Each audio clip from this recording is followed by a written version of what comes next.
sounds a little hypocritical, and it's hard to. I need to find a good to argue it, but it does. I think it should be banned online, not full. I know that's hard to say with speech thing, but I just think. But why? When I grew up, I didn't really have access to porn, thankfully.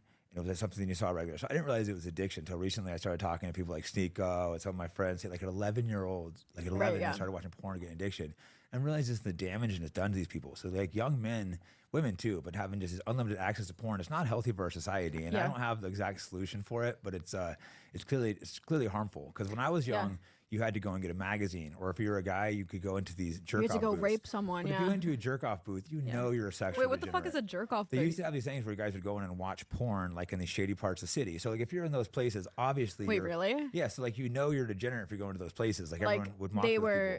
You would go in and pay to watch porn in these booths where people would jerk off in there. But is it like a speakeasy? Like it's not that's not what the storefront says, or it says that? They closed them down. They used to be all over San Francisco in the shady parts. I don't know. I never went to them. It was never my thing. But we'd always make fun of the dudes. Do these still exist? No, I don't think so, because online porn. I think they killed them. Because it used to be all over I've New never York heard of that. That's actually really funny. I'm a generation above you. There's these, so you're a sexual degenerate, but now you get people being addicted to porn. They're not going out. They're not meeting girls. It's just extremely harmful to society. I don't have an exact solution. I haven't thought it through enough, but I mean, you can't agree it's a harmful. I agree. By the time guys are 12, 70% of them have seen porn. By the time they're age 14, half of them have sought out either rape content, BDSM content, or sadomasochism content. So I agree it's harmful. I'm just saying, if you think porn should be restricted to minors because, I've seen on your Twitter, you say, one, girls are emulating the sorts of things they see in porn, which you see as unhealthy, then you're admitting that things that happen on the internet aren't existing in a vacuum and people are adopting those types of behaviors and applying them in the real world. But if you think people are going to copy this types of degenerate behaviors they see on porn, are you really denying that people aren't going to emulate the sorts of racist rhetoric and the sorts of racial beliefs that they see online? Well, first off, people I don't care what degenerate stuff they do in the bedroom, but to watching it, I don't think it's healthy in the brain, especially for young people. And there could be some imitation as possible, but the problem is, we have to allow free speech because we never know what ideas are wrong versus right. Some good examples of recently, look during COVID, they banned anyone that said COVID escaped from a lab. They banned anyone that said the vaccines were harmful. They were banning the people that were right. Another thing, Hunter's laptop with the Trump administration, it leaked out. They said, hey, this Hunter's laptop with the stuff on it. The media said it was a false story and banned everyone. They're constantly banning things that are true, saying they're wrong. So who's the arbiter of truth is the problem. I agree with you. That's what I'm saying. I'm making that distinction between I think censorship is good, but is it possible to have a trustworthy arbiter and enforcement of that? It's not possible. That's the problem. It is a little bit because, we said, we do trust people to be the arbiter of what's considered doxing or not. We're not going to be or for instance, doxing is very clear for your address. It needs to be, if there's rules, they need to be very clear that apply to all groups equally. So you would probably say that it's a slippery slope to consider hate speech things that should be censored. Yes, it's so you think hate speech? Who decides what's hate speech? Look at Dave Portnoy. He's having a meltdown for someone who had a sign that said "fuck the." If there was a sign that said "fuck the Indians" or "fuck the whites," we'd both just ignore it, correct? Or would you flip out? He says he's going to ruin their families. I would flip out. I would send them to the Taj Mahal to go educate them. I would go to a re-education camp. I would. Auschwitz for you. Yeah, no, I would. Yeah, like I said, we're talking about two different things, whether there are benefits to censorship and things should be censored. And again, the whole slippery slope argument, I don't like it because again, we would never apply that to things like defamation. For instance, if I said Jake Shield anally raped me last night and you were that's defamatory, I wouldn't be well, that's a slippery slope because what if he anally raped me in a dream I had last night, right? So it's we do have concrete examples of what we consider defamatory speech. It needs to be very clear. So if you are going to have racial hate, so I agree, hate speech, I don't think it should be applied just across the board. If someone says fuck Indians or fuck, it would have to be exact same. It'd have to be exact same rules for all races, and that's the problem. It's not being equally. Well, I think we should use the model of what we consider defamatory for people. So if I were to tweet fuck Jake Shields, I hate that guy, I think that's fine, right? You'd probably agree that's fine. But if I were to say you raped me, you would say that's messed up. And same way again, someone could be I hate Indian food, or why do Indians suck at people make fun of Indians for having weak grip strength. I think that's probably fine. Is it hateful? Actually, I've had to ask people so many times to open bottles for me because Indian women have the weakest grip strength. But anyways, yeah. It's true for me, but I'm also emaciated. But what was I gonna say? I don't know, the hate speech, the rules.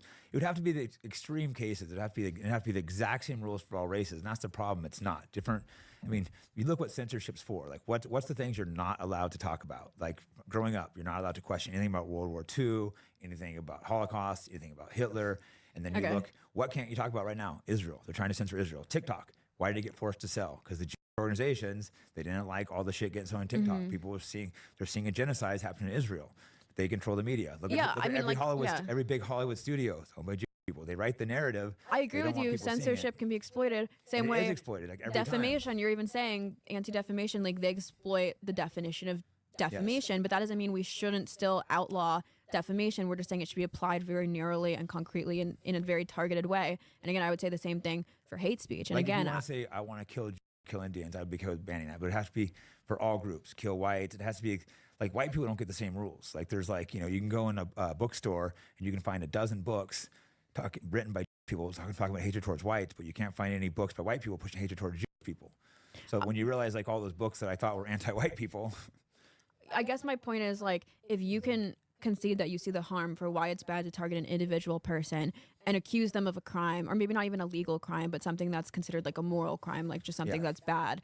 Why not extend that to, for instance, the alt-right now, like trafficking and all this like anti-black rhetoric online and saying like black people are murderers and they're doing pretty much phrenology now. So I'm saying like, if you acknowledge, like, doesn't it feel kind of like selfish and solipsistic to be like, it's not fair for someone to make a targeted comment at me because that could hurt my life. But it's like, yes, hate speech actually does affect implicit bias and explicit bias. It's not even implicit anymore. It affects whether certain groups are going to get hired. It affects how they're treated in larger society. It affects hate crimes. It affects, again, like we've seen in history, it can literally prompt genocides. So I'm just saying, like, why be so selfish to be like, no, you can't target me and say something negative about me that's untrue, but why is it okay to say something untrue, malicious, and reputationally damaging about a collective group of people? Well, who decides it's untrue? It's a perfect example. You say black people in crime. There is a crime problem with black people. It doesn't mean all black people are part of it, but we should be able to have this conversation openly and honestly. There's another problem with people currently committing genocide. And they'll say, if you say that, they want to censor you, but these are like two true things, you know? Black people commit more crime, doesn't mean all black people do it, doesn't mean all people support genocide, but there is genocide going on and there are more these are two things that are true, and they don't want you to talk about them. I think there's a difference between posting statistics. Like if someone wants to post a statistic and say like black people are more likely to commit certain types of crimes, I think that's 100% their like moral prerogative. Obviously it can be weaponized in a way that's like, you know, dishonest and weird. I think that's fine. I think the issue is now you're seeing on the right, I mean, you could obviously attest to this, like you're embroiled in a lot of these spaces, is they're not just saying like, you know, black people are maybe more likely statistically to commit these things. They're doing race realism, and that's not founded. Yeah, no, I understand these get tricky, some of these situations. Like I don't like pushing any racial hate, and I'm always careful, but they're also conversations are real. Like I've typically like to avoid the difference between racial. It's just no reason to talk about like intelligence between races and stuff, but there is some real sciences there. I just think it's something that can't be changed, so I don't want it. There's no reason for me to address it. But but you still should be able to speak about it because there's real things there. Like, so someone should be able to scientifically check the differences between races. Say you can't do that is just anti-science.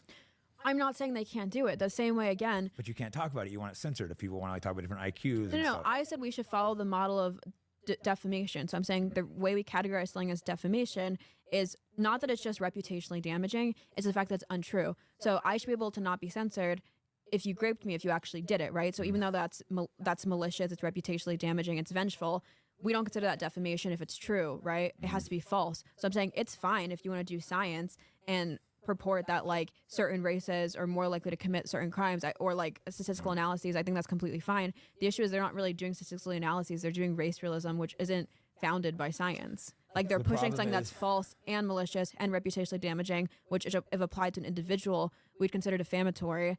And again, I think it's actually so much worse because you can't commit genocide on an individual, but you can see like, especially now, I feel like we need to be even more careful because at least my generation is so antisocial. They're like me. They don't leave the house. They don't have sex. They don't date. They're just like incels like me, like losers who are just like, yeah, the boys at home will love that one.